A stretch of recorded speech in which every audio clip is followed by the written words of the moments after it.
우리 지난주에 열왕기 첫 번째 왕으로 르호보암 왕을 살펴보았습니다. 오늘은 이제 남유다 2대 왕인 아비암입니다. 그런데 그에 관련된 기록이 그렇게 많지 않습니다. 고작 한 8절이 전부인데요. 심지어 이제 왕으로 있었던 기간도 얼마 되지 않습니다. 2절 말씀 보면요.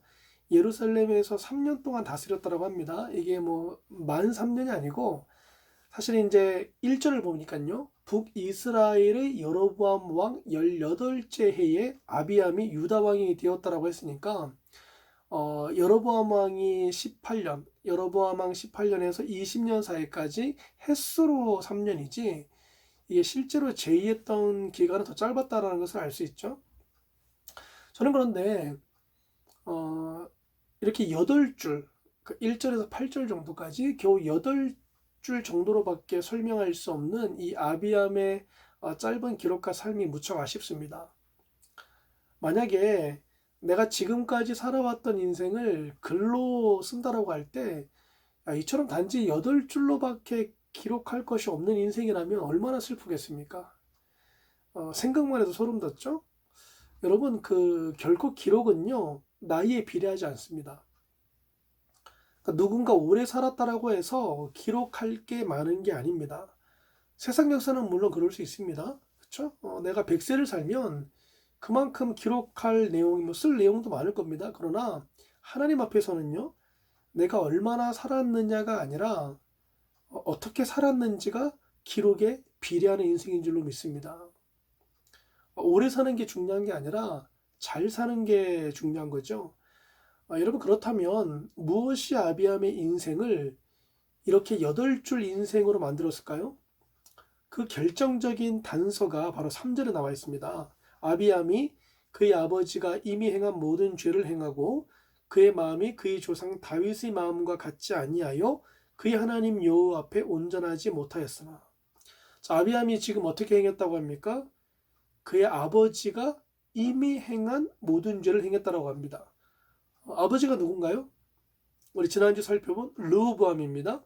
자, 르호보암이 무슨 짓을 했는가 하면요. 그 앞장에 보면은 14장 22절에서 24절에 나옵니다. 제가 읽어보겠습니다. 유다가 여호와 보시기에 악을 행하되 그의 조상들이 행한 모든 일보다 뛰어나게 하여 그 범한 죄로 여호와를 노엽게 하였으니 이는 그들도 산 위에와 모든 푸른 나무 아래에 산당과 우상과 아세라상을 세웠습니다.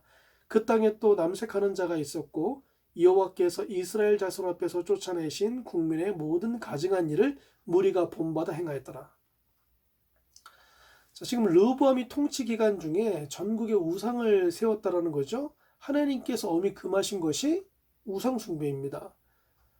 십계명 첫째 계명이 나 외에 다른 신을 섬기지 말라 아닙니까? 자, 그처럼 하나님께서 우상 숭배를 경멸하시는데 르호보암이 그 죄를 범했고 또 누가 범했다는 겁니까? 그 아들인 아비암이 범했다는 사실입니다. 여러분, 우리 인생이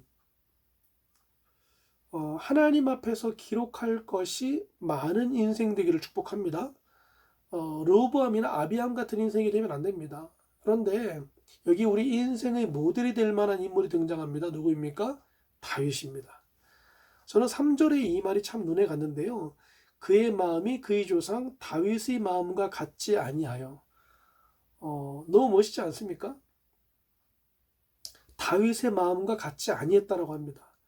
자, 그렇다면 하나님은 아비암이 지금 누구의 마음을 담길 원하신 겁니까? 바로 다윗이죠. 다윗도 물론 사람이기 때문에 죄를 범합니다. 완벽한 사람은 없습니다. 그런데 5절에 다윗을 향한 기막힌 평가가 등장합니다. 이는 다윗이 햇사람 우리아의 일 외에는 평생의 여호와 보시기에 정직하게 행하고 자기에게 명령하신 모든 일을 어기지 아니하였습니다. 아멘. 대단하지 않습니까? 다윗을 향한 하나님의 평가는요, 한마디로 정직하게 행했다는 겁니다. 딱 하나, 햇사람 우리아의 일, 즉 밧세바를 간음한 것 외에는 하나님 보시기에 정직하게 행했던 사람이 다윗이라는 사실입니다. 저는 다윗이 사실 너무 좋습니다. 사실 뭐 모세나 사무엘처럼 기적을 행한 사람이 아니거든요. 돌팔매질로 골리앗 쓰러뜨리긴 했지만 이게 돌로 맞춰 죽인 것이지 하늘에서 번개가 떨어지는 기적으로 골리앗을 무너뜨린 게 아니란 말입니다. 어찌 보면 우리와 똑같은 사람이란 거죠. 하나님 마음이 합한 사람이었다는 사실입니다. 여러분, 북이스라엘의 역사를 보면요, 끊임없이 왕을 반역하고 죽여서 왕이 됩니다. 피의 역사죠, 피. 그런데 반대로 남유다를 보면요, 다윗의 정통성을 이어가게 됩니다. 그래서 계속 왕의 아들이 대를 이어서 왕이 되는 거죠. 왜 그럴까요? 바로 다윗 때문입니다. 하나님은 아비함이 괘씸했지만 다윗과 맺은 이 다윗 언약 때문에 남유다의 정통성을 이어가게 하신 겁니다. 그게 4절 말씀이죠. 그의 하나님 여호와께서 다윗을 위하여 예루살렘에서 그에게 등불을 주시되 그의 아들을 세워 뒤를 잇게 하사 예루살렘을 견고하게 하셨으니. 한 사람이 나라의 존폐를 결정짓습니다. 자, 오늘 본문에 세 인물이 등장하는데요. 한 명은 8줄 인생인 아비암입니다. 하나님 앞에서 온전하지 못한 인생이었죠. 또 등장하는 인물이 누구입니까? 아비암의 아버지인 르호보암입니다. 전국에 우상을 세웠습니다. 그 범죄를 아들인 아비암이 그대로 따라했습니다. 자, 그런데 마지막 한 사람이 또 등장하죠. 다윗입니다. 하나님 마음이 합한 사람이고 햇사람 우리아의 일 외에는 평생에 여호와 보시기에 정직하게 행했던 사람입니다. 저는 하나님의 평가가 사실 참 두렵습니다. 사람들 속이는 건 쉽잖아요, 그렇죠? 제가 이제 신대원 그 시험을 치면서 이제 필기를 합격하고 이제 면접을 보는데요. 교수님이 이제 김혁 씨 부르기에 제가 딱 한마디 대답했습니다. 네. 네라고 딱 한마디 대답했습니다. 근데 그 대답 하나로 세 분의 교수님께서 갑자기 동시에 고개를 들더니 제 얼굴을 찬찬히 보시면서 한 말씀 하시더라고요. 기도 많이 하셨나 봐요. 이 말씀 하시더라고요. 아니요. 저 원래 어색해 하거든요. 원래 이 목소리입니다. 사람 속이는 건요, 식은 죽 먹깁니다. 그런데 하나님은 결국 속일 수 없습니다. 거룩한 척 할 수 있습니다. 존경받는 목사요, 장로요, 집사요, 권사로 얼마든지 내 자신을 포장할 수 있습니다. 그런데 하나님 눈도 속일 수 있을 것이라 생각합니까? 착각입니다. 하나님의 평가는 정확합니다. 또 누가 정확한 평가를 할 수 있을까요? 자녀이죠. 우리 자녀들. 밖에서는 가면을 쓰고 다니지만 집에서는 가면을 벗게 되죠. 나의 민낯이 드러나는 곳이 가정입니다. 나의 모습을 자녀는 정확하게 보고 있습니다. 또 누가요? 배우자가 보고 있죠. 그렇죠? 내가 얼마나 하나님을 사랑하고 내가 얼마나 하나님을 두려워하는지 내 자녀와 배우자는 정확하게 꿰뚫어 보고 있습니다. 그래서 내가 하나님을 사랑하면 내 자녀도 하나님을 사랑하고 내가 하나님을 멸시하면 자녀 역시 그럴 가능성이 크죠. 반드시 그런 건 아닐지라도 내 신앙을 자녀가 배울 가능성이 높습니다.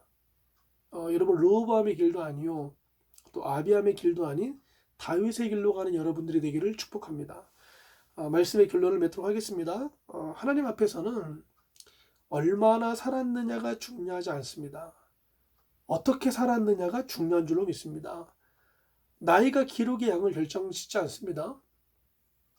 아비암은요, 다윗의 길이 아닌 아버지 르호보암의 길을 걸었기에 8줄 인생이 되었습니다. 다윗의 길을 걸어가는 인생, 그리고 다윗의 길을 제시하는 인생이 되어서 8줄이 아닌 책 한 권의 인생 되시기를 우리 주님의 이름으로 축복합니다.